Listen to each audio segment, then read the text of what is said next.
Hey guys, I am Mateo Reynes, My name's Dylan Freeman. and we are ready for the weekly assist. Today, Nick is out. He is doing something for school. So we have Dylan, the new member of Fourth and Short, joining me today. And we are going to go over MLB playoffs, football, and everything in between, kind of. And I'm going to start off with some MLB playoffs. I made an article about my predictions. They look pretty good so far.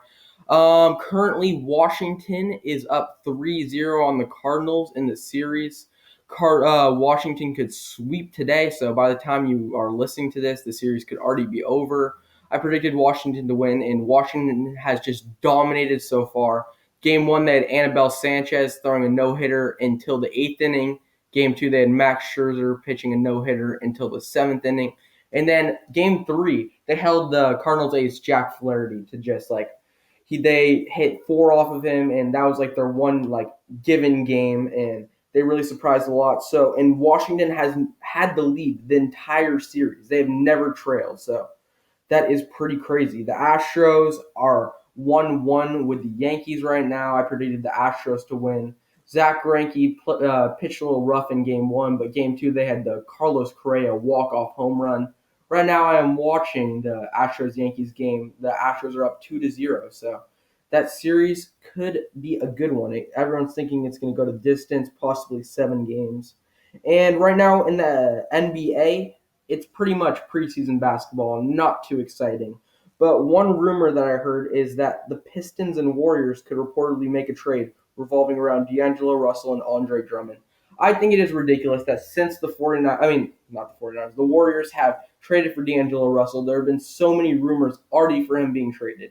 And he hasn't played a regular season game with the Warriors, so it's just so weird that everyone's trying to make this narrative that they're actively trying to shop him after Clay comes back or even before. So I don't think anything's going to happen, but it's just interesting to keep your eye on. So last week there were some really good football games. Right now we're going to go over the games and share our thoughts, starting with the Thursday night football game, Patriots-Giants.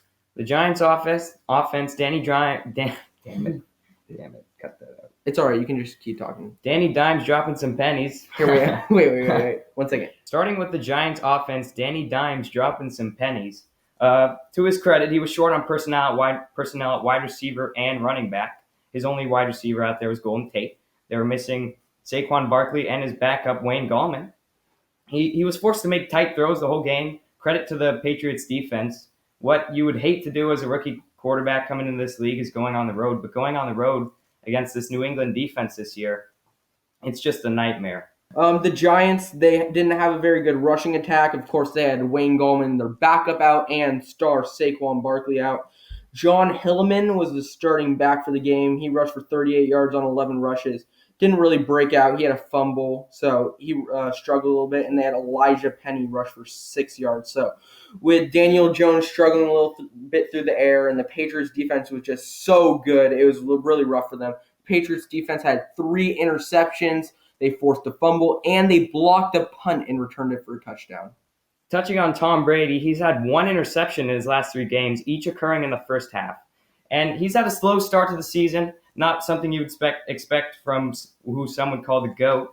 But the way I see it, I'd like to liken the way Tom Brady has started to how the Patriots usually are in the regular season. Usually the Patriots will lose a game to the Dolphins or the Bills here and there, and they'll kick it on in the playoffs. I think that's what Brady has looked like so far. He started the halves of games slow, and he's kicked it in when he needed it in the fourth quarter. And I expect Tom Brady to win the big-time games that are coming up the rest of the season and get himself in the playoffs.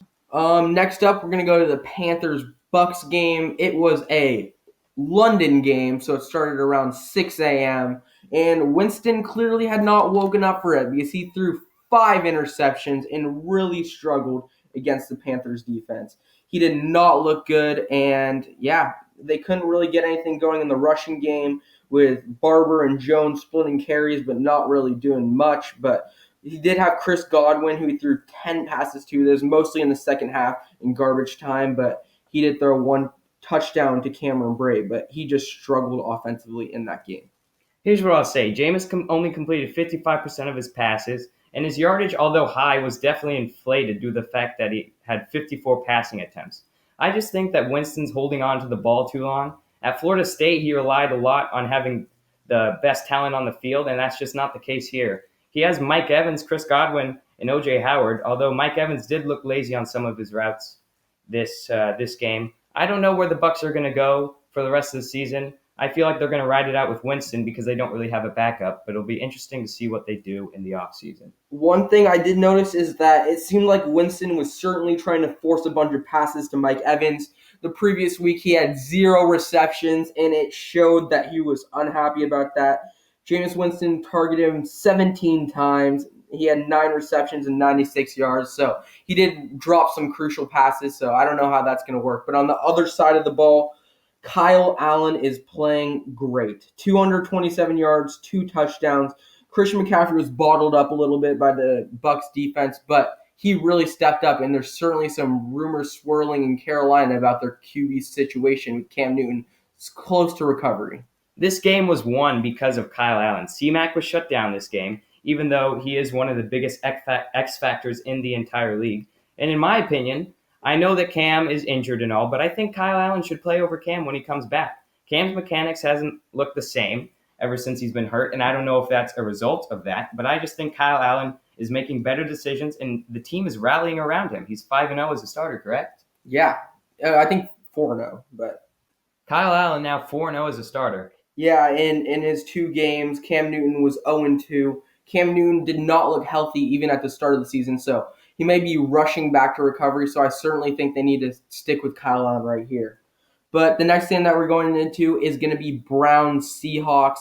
The Browns looked good in the first half. It was 20-6 at halftime, but that was majorly because of their running game. Nick Chubb had a great game. He rushed for 122 yards and 2 touchdowns. Baker looked shaky again, threw for 3 picks and a touchdown, but the Seahawks were able to come back, and Russell Wilson was just able to make plays. Yeah, Russell played great, only missing on 10 passes, nearly 300 yards for 2 touchdowns, also finding the end zone once on his feet. Baker, there were 2 passes that hit off the hands of his wide receivers that led to interceptions, but Baker was still late and inaccurate on those passes. Wide receivers often have to stop their routes or stop where they're going, and that causes for harder catches. Yeah, it was just a rough game for the Browns, especially because there was 19 unanswered points by the Seahawks after their 20-6 start, and just looked in those drives, Baker just wasn't getting it done. When your running back runs for 6 yards per carry, 122 yards and 2 touchdowns, you have to finish the game. You have to get the win. I think there's just so much expectations for this Browns team, and throughout his entire career as a college quarterback and going into the NFL, Baker's always been the underdog. And what people say is he builds off of that. He feeds off of that. And that's what's allowed him to get to where he was and have a great season last season. And he's been in so many commercials I've seen, and so many commercials, Hulu and State Farm, whatever it may be. And Baker's just not been able to live up to the expectations. Yeah, you could say he in that commercial with the lawnmower, he was really trying to start up the Browns offense. All right, going to the next game, it is the Chiefs versus the Texans. It was a very interesting game. Mahomes clearly looks like he has an ankle injury coming in, after the last game versus Indianapolis.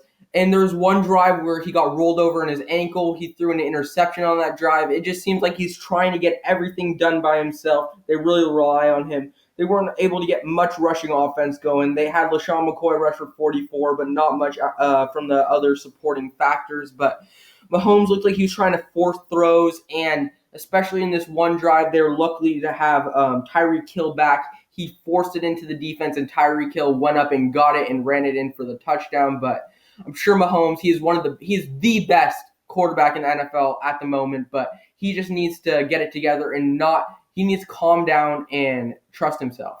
When it comes to the Texans, much like the Colts, they were able to develop a strong run game early, which thrived for the whole game for the Texans. Carlos Hyde, who only had 2 touchdowns prior to this, had rushed for 116 yards and a touchdown. Watson also found the end zone twice with his legs. And on defense, this Houston Texans defense isn't the Patriots, certainly isn't the Patriots defense, but what they were able to do, much like the Lions and the Colts, to slow down Patrick Mahomes. You can't eliminate Patrick Mahomes. That's just how much of an X factor he is. But what they were able to do was play man coverage. And in man coverage, this often forces Mahomes to make those big, deep throws, those tight coverage throws. And if you force him to do that the whole game, there's going to be mistakes. And that's really the only way you can limit him. Yeah, Watson looked really good with the clear pocket when he was able to. When he didn't have pressure, he was able to make those good throws. But this is certainly a huge win for the Texans. It was a bad one for the Chiefs, but I'm sure they'll still be in it for the long run. The next game was the Redskins versus Miami. It was the worst game. It was the all defeated teams, the Toilet Bowl, and Miami kept it close. They scored a touchdown with 6 seconds left, and they went for two. Kenyon Drake dropped the ball on the 2-point conversion, and they lost by one.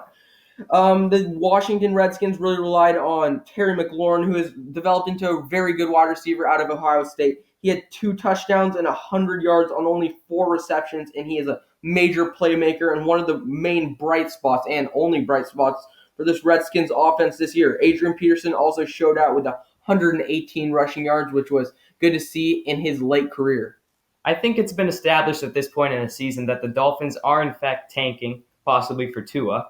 And I think of all the worst teams in the league, the Redskins, despite winning this game, might be the worst off of all of them. The Redskins did not plan to have this poor of a season. They drafted Dwayne Haskins this past draft. They drafted Darius Geis to draft before, and they expected big things. And that's just not what they're getting. They have a horrible front office that's killing them. And I don't know what the quarterback situation is. They drafted Dwayne Haskins. He came in, played a little bit, hasn't played great. And I don't really know what they're going to do in the offseason. Do you think they would draft a quarterback, Mateo? I'm not sure if they're going to draft a quarterback just yet. It seems like the ownership is killing the team. Dan Schneider, he is the one who made them draft Dwayne Haskins, so I think he likes him. He went to, I think Dwayne Haskins went to the same high school as his kid. But the thing is, Dan Schneider is just tearing down this team. They've had an onslaught of coaches since his thing, and it doesn't seem like it's all the coaches' faults.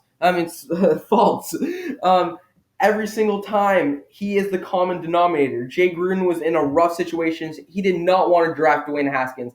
And after a rough start to the season, they fired him. So it seems like Dan Snyder is making all the moves. And I think he trusts in Haskins. He's going to give him a legitimate chance before he drafts a quarterback next year. If they really believe Haskins is their guy, they should try as much as possible to not play him this season. Let him grow. Let him develop. Case Keenum, although not a top-tier quarterback, does have a key connection with Terry McLaurin, finding the end zone twice last game.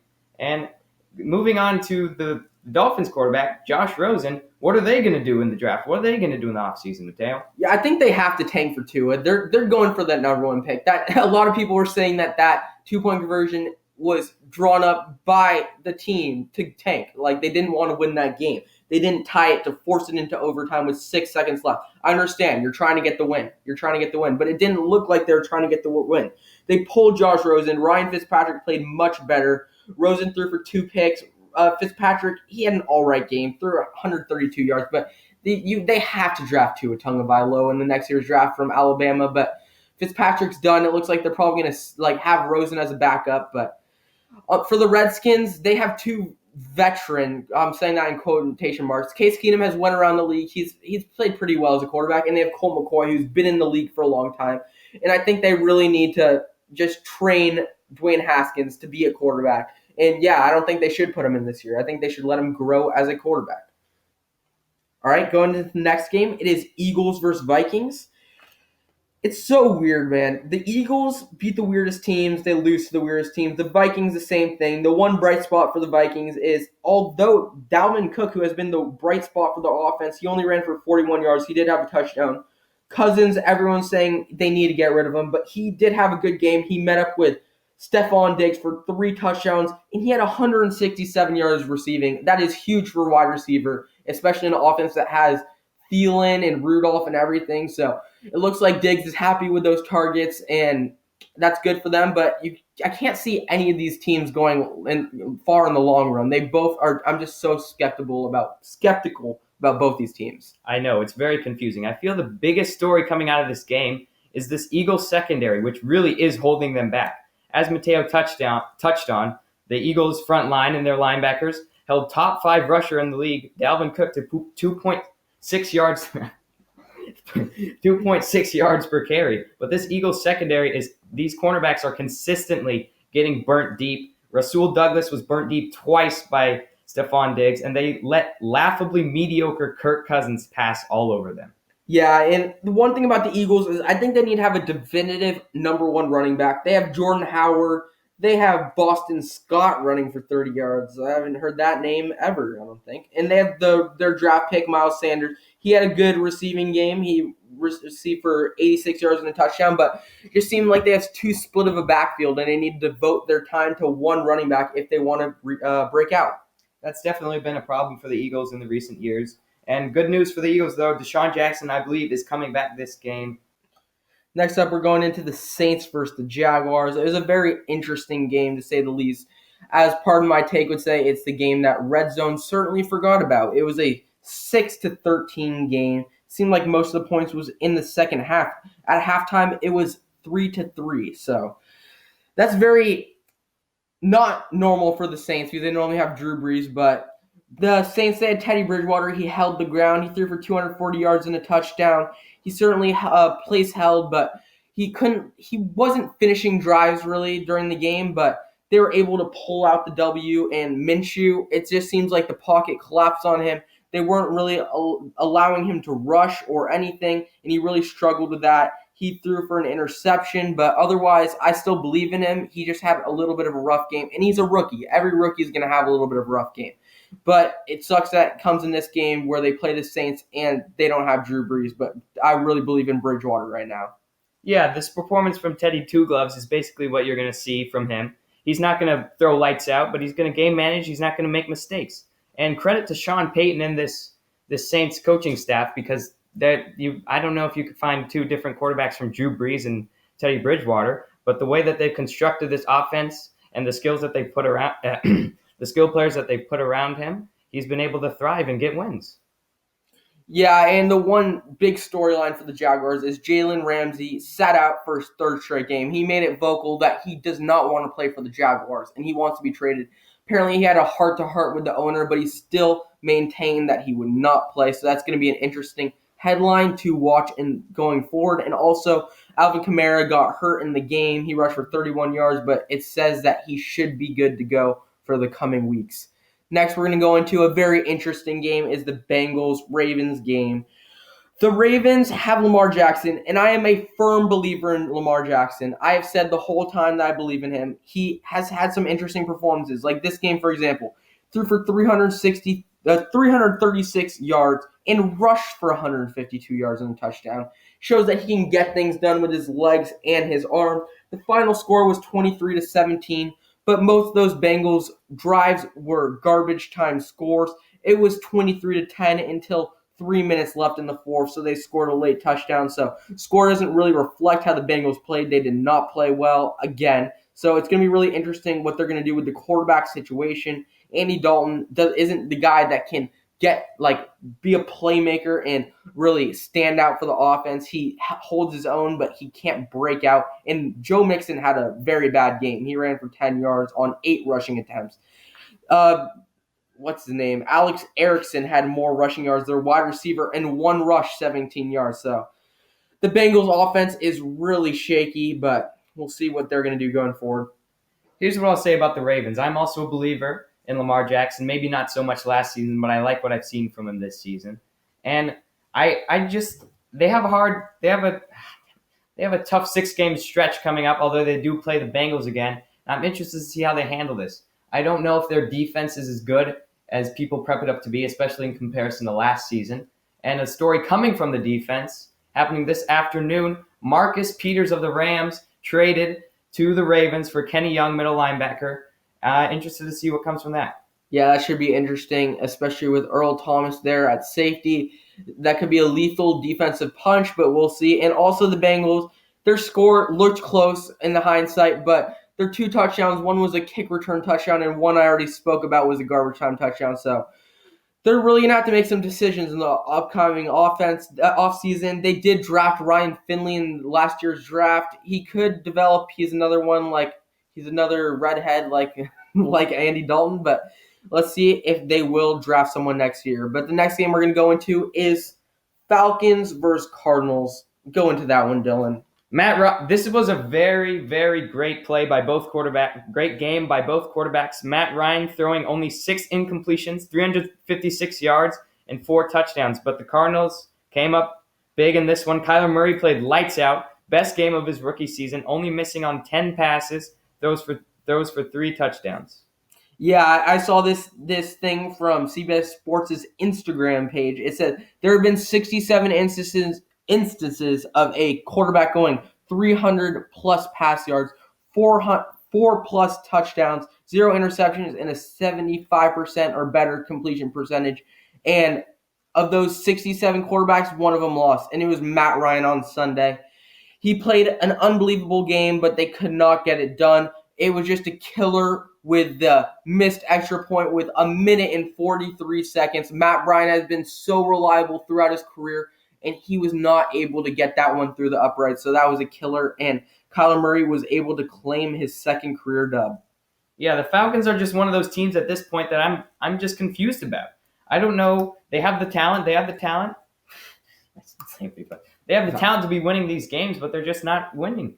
Matt Ryan, his main problem, although he had a great game this game, his main problem has been finishing in the red zone, and I'm interested to see if that continues to be a problem for the rest of the season. Yeah, what are we? We are 6 weeks through right now. It seems like a lot of teams. I am not sure to go all in or just put the end of the season chain on them because there are some confusing ones. Some that I go over are like the Eagles, the Vikings, as I said, and certainly the Falcons. And there's some others like we'll go over the Cowboys later, but it's just been a really interesting season through 6, and certainly love to see this one play out as I do every year. But the next one that was a very interesting game.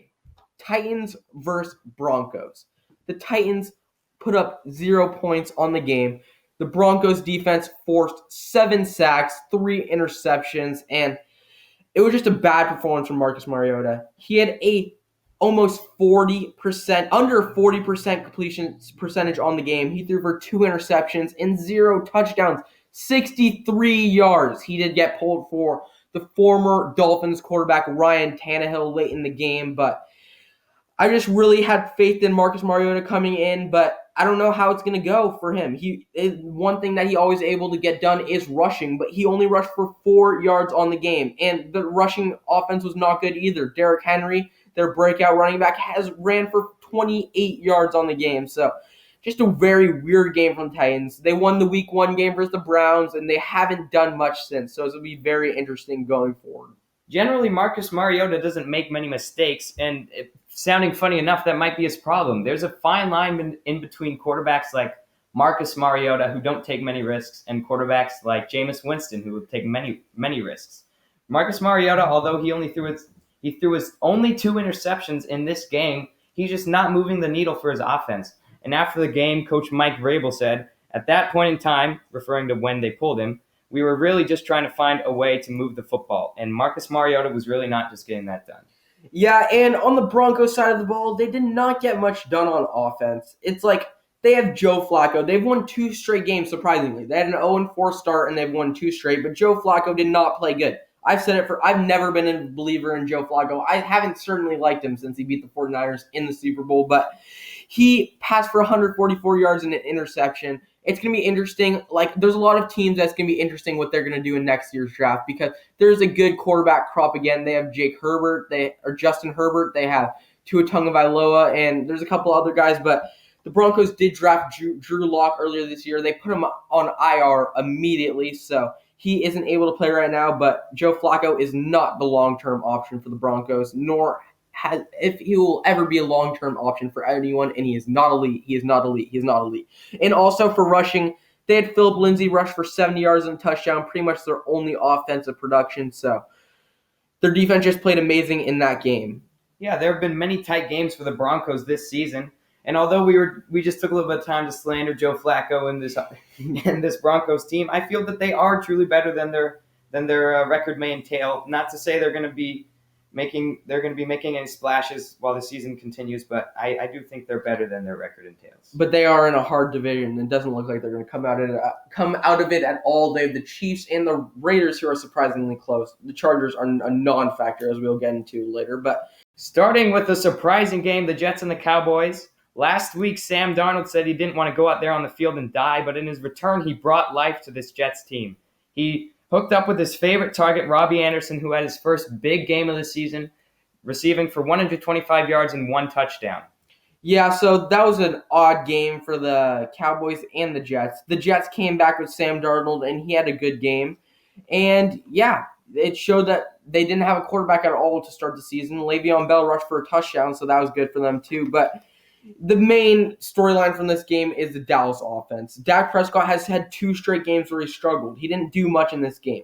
He didn't throw for a touchdown or an interception, but Elliott, it seems like he just always has to carry this offense. He rushed for 105 yards and a touchdown, but it's going to be very interesting because Dak Prescott wanted the big contract. They played well to start the season, but he has been really shaky in the last couple of weeks. I feel like what happened through the first few games, he may have been just so high on himself and how great this Cowboys team was playing, and it just all fell down. I'm a believer in Dak Prescott. I think that the Cowboys may make it out of the wild card this year in the playoffs, but just if he's performing this way against the Jets, I don't know. Yeah, that division is certainly going to be interesting with like them, the Eagles. Like, who's going to come out of that division? It's going to be weird. But also, a big fault for them is Amari Cooper got hurt early. He only received for 3 yards, so that was one fault that they had. But they did come back in the end of the game. At halftime, it was 21-9, so it was a pretty close game to finish it out. The Jets only scored a field goal in the second half, so it certainly was a shocking win considering how hyped up everyone was on the Cowboys to start the year. Next up, we are going to go into the game that I was most happy about. I may have spent my most time watching this game, and it is 49ers versus the Rams. 49ers are for real. I'm saying it right now. They held the defense is unbelievable. They held the Rams to 157 all-purpose yards on the game. Jared Goff struggled, certainly. He only threw for 78 yards. They didn't have much of a rushing attack. They did have Todd Gurley out, but 49ers offense didn't play as good as they did versus the Browns, but they still held their own. Although Jimmy Garoppolo didn't put up the stats, he certainly showed to be a leader in this team. Everyone says it. And Tevin Coleman rushed for a touchdown. He dropped a touchdown in the end zone, which was tough. But, yeah, it looks like the 49ers defense is good, and I think Jimmy Garoppolo can pull it off the rest of the season, and they could be a force to be reckoned with. Yeah, the 49ers defense was great. Although injured at corner, Emmanuel Mosley stepped up, and that D-line just stepped up. We're playing so gritty. I love what I'm seeing from my 49ers. Happy to see us playing good. And there were rumors or suspicion that Robert Saleh, defensive coordinator for the Niners, could be rumored to be a head coaching candidate next season. But the way he was interacting with the players on defense and how invested he seemed makes me believe that he'll stay. Yeah, he's just so fiery and a great coach to have on your team. He has all the enthusiasm, and I loved seeing him fired up after every fourth down stop for the 49ers. That was just unbelievable. And George Kittle had a great game. 8 targets, 8 receptions, 103 yards. There was that one play where he just manhandled the Rams defense, and I was happy to see Dante Pettis be a little bit more involved. He had 3 receptions for 45 yards, and I am just so hyped about these 49ers. They're going to have an easy game next week, and I think they're definitely a threat in the NFC. Yeah, that offense wasn't extremely explosive, but we just dominated time of possession with 39 minutes. We were able to rush the ball and just be gritty. Much like his father, Mike Shanahan, Kyle Shanahan's just been able to run the ball so well, much like his father did with the Broncos. Sunday Night Football was Steelers versus Chargers. It was such an odd game. The Chargers, they had almost no fans in the audience. It looked like it was all steel curtain, and it looked like it was just so embarrassing. Keenan Allen said it was embarrassing after the game, and Austin Eckler said it's so weird having the other team. That's what happens in their LA stadium. They haven't developed much of an LA fan base, but Devlin Hodges, the third-string quarterback for the Steelers, after Mace Rudolph and Ben Roethlisberger went down, he held his own. He threw for 132 yards, a touchdown, and interception. He certainly didn't play like a third-string quarterback. He was able to keep the offense afloat while James Conner was able to rush for a touchdown and catch for a touchdown, and he played very well in the game. If I'm being honest, I didn't even know Hodges' real first name. Everyone's been calling him Duck, but he definitely game managed his way to that victory with that great steel curtain-looking defense. And although he came up short this game, Rivers was definitely happy to have his star tight end Hunter Henry back, who garnered 100 yards and 2 touchdowns in his first game back. Yeah, that Chargers rushing offense is so confusing. Melvin Gordon, he comes back after his holdout. He hasn't done much. He hasn't been an X factor. He had 18 rushing yards. Austin Eckler had 14 rushing yards. It seems like they are better off with just Eckler in the backfield, and it's certainly going to be something to watch, that rushing offense with Melvin Gordon vowing for a new contract and Austin Eckler, who broke out at the beginning of the season. Yeah, and Philip Rivers certainly isn't getting any younger, and to put all this pressure on him with no run game, it's going to be hard for the Chargers. Definitely. And last up, we're going to go into Monday Night Football. It was Lions versus Packers. The Lions seemed to have the lead the whole game until the end. They literally had the lead until 0 seconds left in the game. Mason Crosby hit a 23-yard game-winning field goal, but the talk was all about officiating. Trey Flowers had 2 hands to the face penalties called on him. All the analysts said neither one of them looked like they were actual penalties. They were really costly. One was on a sack, and another set up the game-winning field goal for Mason Crosby. And that's all the talk going into next week. I feel like it's a little rough to only talk about these penalties, although I recognize that both of those were horrible calls. Trust me, I wasn't happy. But the Lions were not able to develop a rushing attack with Kerryon Johnson, and they weren't able to finish their drives. They had great field position throughout the game, and they just weren't able to punch it in. Matt Stafford wasn't able to throw for a touchdown or finish any drives. Kenny Galladay wasn't able to reel one in for a touchdown. Was disappointing for my fantasy team, but also, yeah, yours too. But also, the big story for the Packers offense coming out was Allen Lazard, the undrafted free agent of last year. He caught 4 passes for 65 yards and a touchdown. He played very well, and him and Rodgers seemed to have a good connection. Yeah, Justin Coleman, the slot corner, one of the best slot corners in the league, was guarding Lazard at the end of the game. And towards the end, he was playing great.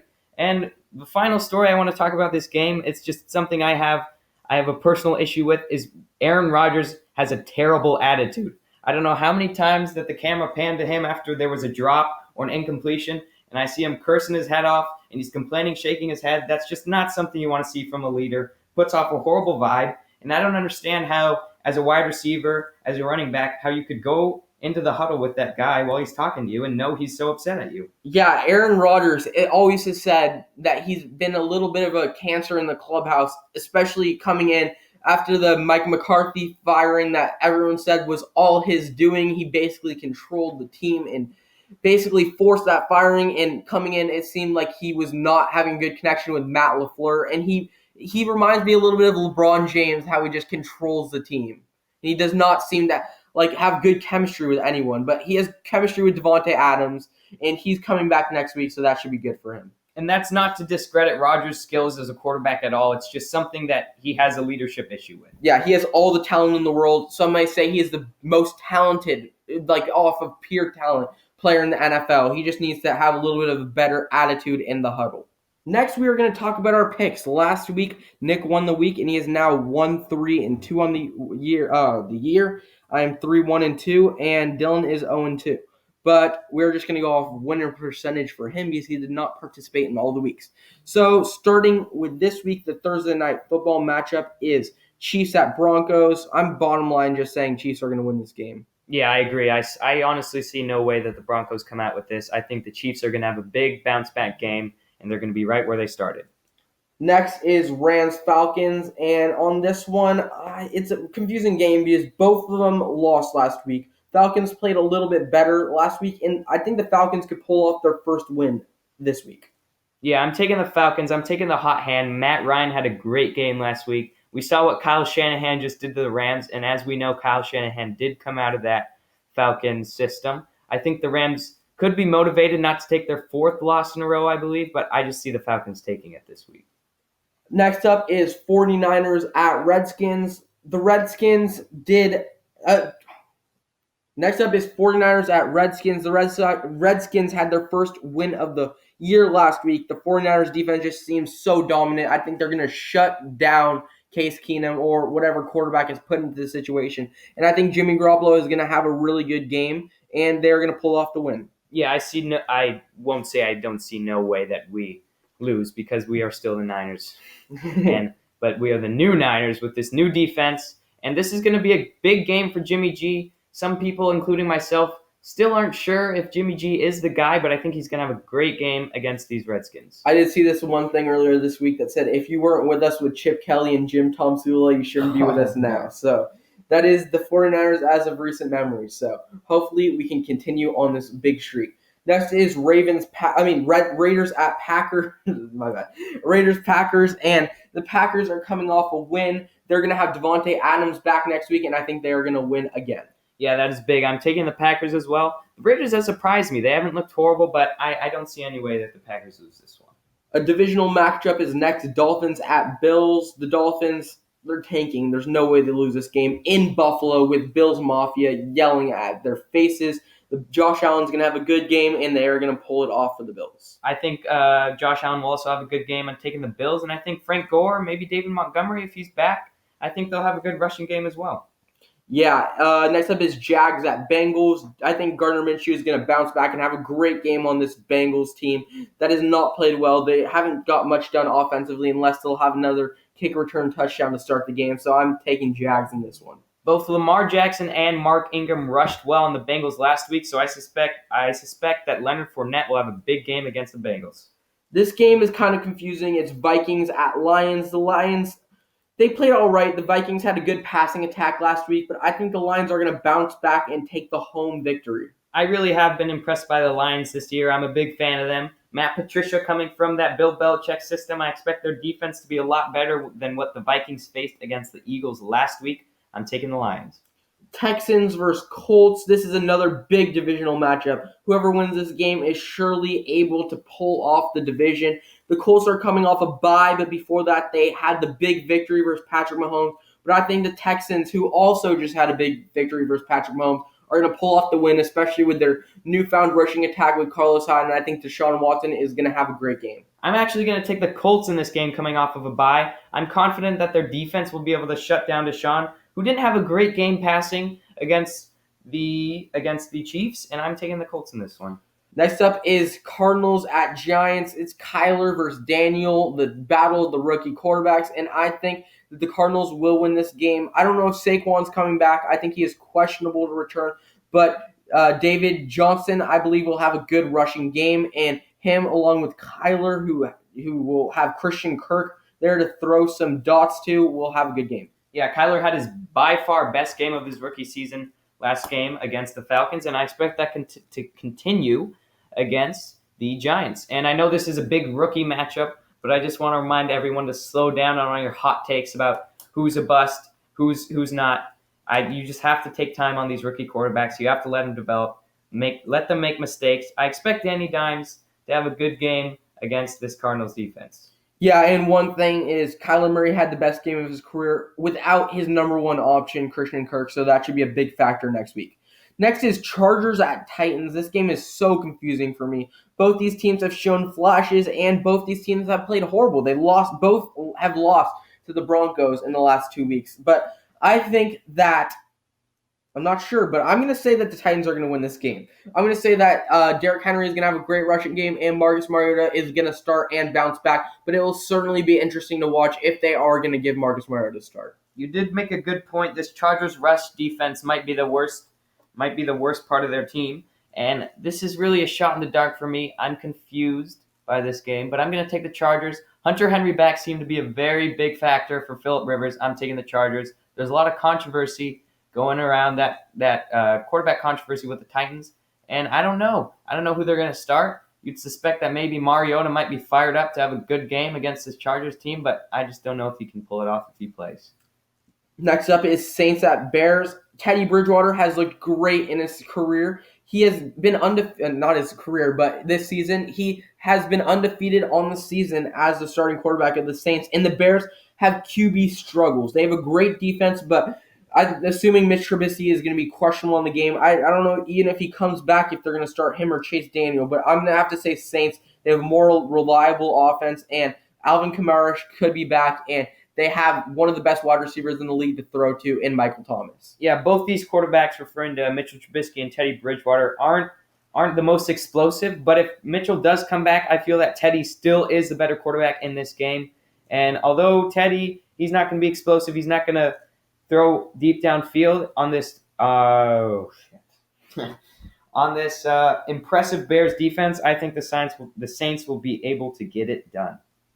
My game of the week is next. Ravens at Seahawks. Both teams have played well. The Ravens have struggled against some questionable opponents, and I think Lamar Jackson will have a good game. I feel like this will be a shootout, and it will be a high-scoring matchup, but I think Russell Wilson is going to pull it off in the end. He's just such a playmaker. He always looks downfield, and they have a rush-centered offense, and Russell Wilson still is unbelievable. So I think they are going to take this win. Two very high-powered offensives, explosive quarterbacks. I just think that Russell makes better decisions, and I suspect that the Seahawks might be down going late into the fourth quarter even, but I think Russell will be able to bring them back in a very tight matchup. Sunday Night Football is Eagles at Cowboys. This is a divisional matchup, NFC East, and I feel the winner of this game will probably win the division. I feel like they'll play each other again later in the year, but this is a crucial game for both sides. And I think the Eagles are going to take the win. The Cowboys have struggled. It is a home game for the Cowboys, but I think that they will try to pass more and not focus too much on the run, especially not with this established rushing offense. I think Carson Wentz will have a great game, and they'll be able to bottle up Elliott on the Cowboys side.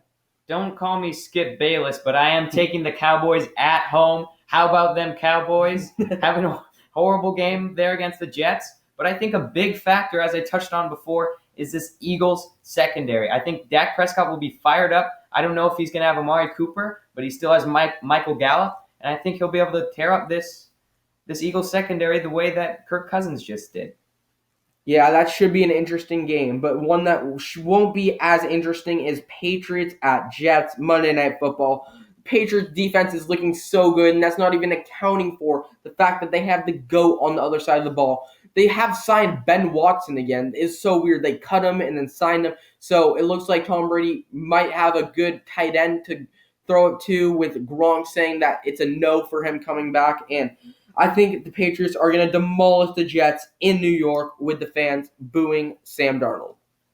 I think this game might be closer than you're giving it credit to. I still am taking the Patriots, but I think with Sam Darnold back, they're better off than they would have been a few weeks ago. Sam Darnold, dating back to his days at USC, I am a USC fan, so I would know he has had issues turning the ball over, whether that's fumbling or throwing interceptions. And I think Bill Belichick is just going to scheme up a great defensive game in this Monday Night Football matchup. I'm saying Sam Darnold throws for at least 2 interceptions in this game. I agree. I think that's fair. I think he might throw for as many touchdowns as that, but I don't think he's getting it done.